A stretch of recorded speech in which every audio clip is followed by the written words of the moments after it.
Hi everyone, welcome to food means life. আজকে অনেকদিন পর কিন্তু ভয়েস ওভার দিচ্ছি।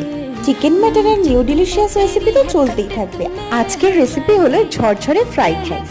তো এখানে ফার্স্টে আমি পরিমাণ মতো বাসমতি চাল ক্লিন করে রেখে দিয়েছি। সেকেন্ড, একটা বাটিতে জল গরম করে তাতে গোটা গরম মশলা দিয়ে দিচ্ছি vinegar, refine oil and salt. তারপর সমস্ত চালগুলো দিয়ে দেবো। অবশ্যই বাড়ির মেম্বার্স বুঝে চাল নেবেন। এখানে ভাত হতে হতে ততক্ষণ আমি কয়েকটি ভেজিটেবলস দেখে নিই। Beans, carrot, green capsicum, chilli, ginger. তারা চাইলে আরো এক্সট্রা ভেজিটেবলস অ্যাড করতে পারেন। এরপর একটা প্যানে আমি সামান্য তেল নিয়ে একটু ঘি দিয়ে এই সমস্ত সবজিগুলো ভেজে নেবো। দিয়ে দিলাম আদা, গাজর, বিনস, ক্যাপসিকাম, লঙ্কা কুচি, এগুলি সমস্ত একসাথে দিয়ে সামান্য লবণ দিয়ে মিডিয়াম ফ্লেমে নেড়ে নেবো। ভাতটা কিন্তু প্রায় হয়ে এসছে, একবার ঢাকনা খুলে চেক করলাম।